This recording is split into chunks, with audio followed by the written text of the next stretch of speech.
저도 모릅니다. 전혀 몰라요. 완전히 어디가 고점인지 몰라요. 얼마만큼 올라갈지 모릅니다. 지금이 고점이라고 생각한다면 여러분들 엄청나게.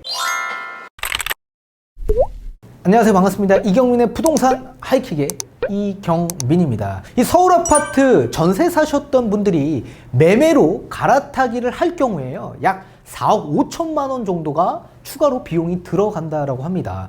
문재인 정부 초기 당시에는 약 1억 7천만 원밖에 들어가지 않았던 갈아타기 비용이 이제는 약 2.7배가 늘어난 4억 5천 정도가 필요한다라고 합니다. 거기에 대한 뉴스 기사를 좀 읽어 드릴 거고, 뒤에 가서 판서를 통해서 지금 무주택자분들이 지금이라도 빨리 사야 되는 그 이유를 정확하게 짚어 드리도록 하겠습니다. 자, 자치구 중에 매매 가격과 전세 가격의 차이가 가장 큰 곳은 역시나 강남구였습니다. 올해 기준에서 약 9억 이상 정도가 갈아타기를 하려면 돈이 필요하다라는 얘기입니다. 이게 평균입니다. 평균. 이어서 용산구와 서초구 일대 같은 경우에는 거의 8억 정도가 전세에서 매매로 이동할 때 이 자금 정도가 필요하다라는 얘기고요. 송파구와 성동구 일대는 6억대 정도가 필요하고요. 광진구와 영등포구, 마포구 같은 경우에는 4억대 정도가 필요한다라고 합니다. 문재인 정부 출범 당시 25개 자치구에서 이 전세에서 매매로 갈아타기 비용이 1억 미만이었던 자치구는 총 11곳이었습니다. 근데 올해 단 한 곳도 없는 것으로 조사가 되었습니다. 단 한 곳도 없다. 서대문구는 갈아타기 비용이 예전에는 8천만 원이었던 게 지금은 약 3억 4천만 원 정도가 필요하고요. 노원구는 예전에 7천만 원 자금이 필요했던 게 이제는 약 2억 8천만 원 정도가 자금이 필요하다라고 합니다. 이 가장 집값이 저렴했던 구로구도 집을 사기 위해서는 6천만 원이었던 게 약 2억 5천만 원으로 가격이 엄청나게 늘어났다라는 얘기입니다. 5년 전만 해도 서울에서 아파트 전세를 사는 경우에는요, 이 1억 원만 모으면 내 집 장만을 할 수 있었던 시기가 있었습니다. 근데 5년이 지난 이후에 4억 5천만 원 정도가 필요하다. 4억 5천만 원. 따라서 문재인 정부의 실정으로 이 주거 사다리가 완전히 무너졌다라는 뉴스 기사를 읽어보았습니다. 자, 판서를 통해서 좀 더 자세히 설명을 드려보도록 하겠습니다. 전세에서 매매로 갈아타기 하는 데 있어서 들어가는 비용이요, 5년 전인 2016년도에 약 1억 정도 들어갔던 비용이 5년 이후인 2021년 약 4억 5천만 원 정도 늘어났다라고 뉴스 기사를 보셨죠. 여러분들이 조금 더 체감할 수 있게끔 제가 확실하게 예시를 좀 드려보도록 하겠습니다.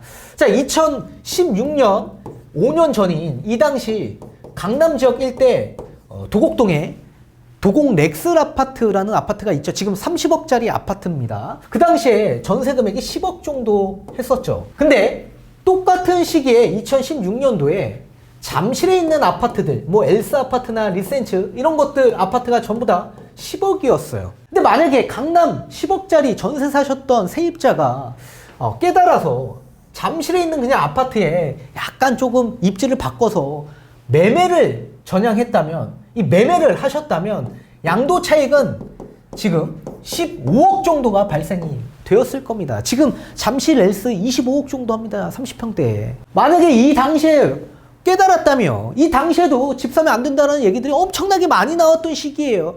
이 사람이 만약에 깨달았다면 양도 차익은 15억 정도 벌었겠죠. 근데 그 당시에 집값은 계속 떨어질 거야 그렇게 생각하셨던 분은 5년이 지난 2021년도에 이 강남의 전세 금액이 똑같은 도곡렉슬이 10억이 아니라 이게 16억으로 늘어납니다. 6억을 계속 증액한 겁니다. 계속. 그리고 이 사람이 지금 깨달아서 내 집 장만을 하려고 해요. 이 사람 어디 갈 수 있죠? 2021년에 이 성북구 일대에 있는 기름동 센터피스 가장 대장급 아파트가 지금 16억대예요. 16억대. 이 사람이 그냥 갈 수 있는 아파트는 성북구에 있는 기름, 센터피스나 롯데캐슬 분양권 사야 돼요. 16억. 16억. 5년 전에 강남 아파트를 샀다면 양도 차익 15억 생겼습니다. 그래도 그나마 잠실에 있는 아파트를 살 수 있었던 시기가 있었어요.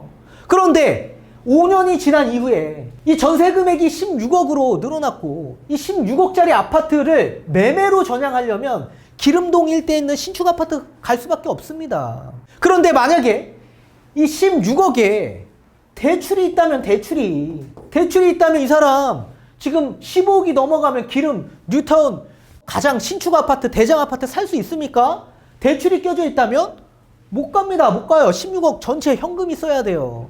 따라서 강남에 16억짜리 전세에 사시는 분이 대출이 껴져 있다면 기름 뉴타운 신축 대장급 못 보죠. 이거 대장 못 봐요. 그럼 이 사람이 볼 수 있는 아파트는 어떤 아파트입니까? 결국엔 거의 10년 차 된 강북 지역 일대 아파트 보셔야 돼요. 10년 차. 이렇게 계속 하향 평준화로 주택의 가치를 낮게 볼 수밖에 없는 상황에 놓일 수밖에 없다는 얘기입니다. 자, 따라서 만약에 이 사람이 지금이라도 깨달으면 이거라도 잡는 거예요. 이거라도 잡는 겁니다. 근데 이 사람이 지금도 집값이 너무나도 비싸. 지금 사면 안 돼. 지금 고점이야. 라고 생각을 해서 5년 뒤에 산다면 이 사람 이거라도 살 수 있겠습니까? 못 삽니다. 경기도 외곽 빠지셔야 돼요. 이해되십니까? 결국엔 지금이 가장 빠른 시기다. 이 부동산 어떤 투자 상품도요, 상방은 다 열려 있습니다. 완전히 어디가 고점인지 몰라요. 저도 모릅니다. 지금이 고점이라고 생각한다면 여러분들 엄청나게 착각하면서 오판할 가능성이 매우 높다. 따라서 지금이라도 빨리 이렇게 매매로 갈아타셔야지만 자산 증식을 할 수 있다는 거 꼭 여러분들에게 말씀을 드리는 거고, 이 기름동 16억 신축 아파트가 이 16억에서 멈춰 있지 않을 겁니다. 계속 올라갈 거예요. 지금이라도 갈아타야지 내가 어느 정도 이렇게 차익을 볼 수 있다. 그래야 나중에 후회하지 않습니다. 지금 전세 대출도 안 나오고 아무것도 안 나오는 상황에서 여러분들 어떻게 하실 거예요? 지금이라도 빨리 깨닫고 내 집장만 하셔야지 여러분들 손해보지 않습니다. 하향 평준화로 내 가치를 자꾸 떨어뜨리지 마십시오.